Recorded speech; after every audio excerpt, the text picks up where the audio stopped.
रावण भक्त और ज्ञानी में अंतर होता है।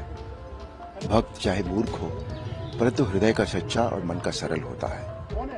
परंतु ज्ञानी तुम जैसा दुष्ट भी हो सकता है, जिसे स्वर्ण लंका के राज सिंहासन पर बैठकर भी जीवन की अपूर्णता का कांटा चुभ रहा है। पता नहीं आप किसको बाहरी कहते हैं, मुझे नहीं तो वो इनकी उन लोगों की बात समझ में ही नहीं आई।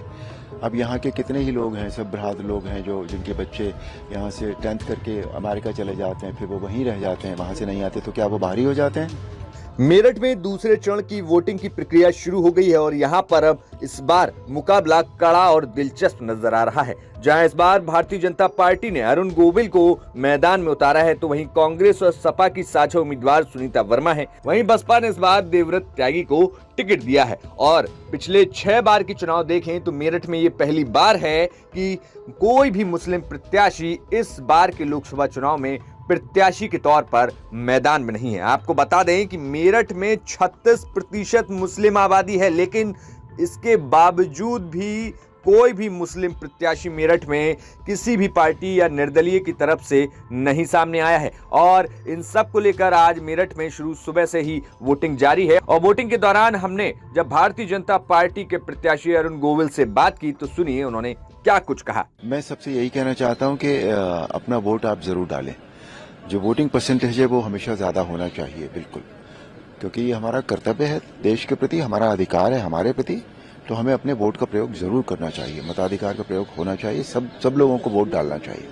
पहले चरण का मतदान कम हुआ। हाँ जी, मैं इसीलिए कह रहा हूँ कि अपना वोट हमें जरूर डालना चाहिए, हम सबको डालना चाहिए। और मोदी जी का नारा है 400 पार, इस पर क्या कहना चाहिए? नहीं, जरूर पार होगा, उम्मीदें हैं? बिल्कुल पूरी उम्मीद है, व्हाई नॉट। अच्छा, आपको सब कह रहे हैं कि आप बाहरी आए हो यहाँ पर, जो इंडिविजुअल है। पता नहीं आप किसको बाहरी कहते हैं, मुझे नहीं तो वो इनकी उन लोगों की बात समझ में ही नहीं आई। अब यहाँ के कितने ही लोग हैं, सब भ्रात लोग हैं जो जिनके बच्चे यहाँ से 10th करके अमेरिका चले जाते हैं, फिर वो वहीं रह जाते हैं, वहां से नहीं आते, तो क्या वो बाहरी हो जाते हैं? उन बच्चों को वो बाहरी नहीं कहते।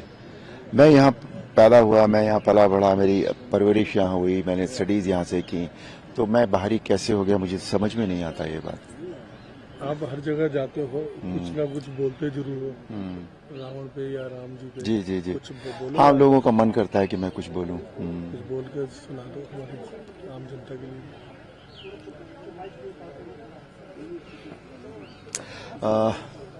अब डायलॉग यहाँ बोलूं ANI पर?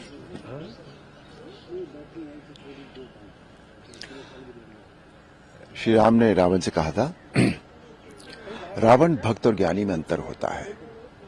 भक्त चाहे मूर्ख हो, परंतु हृदय का सच्चा और मन का सरल होता है। परंतु ज्ञानी तुम जैसा दुष्ट भी हो सकता है, जिसे स्वर्ण लंका के राज सिंहासन पर बैठकर भी जीवन की अपूर्णता का कांटा चुभ रहा है।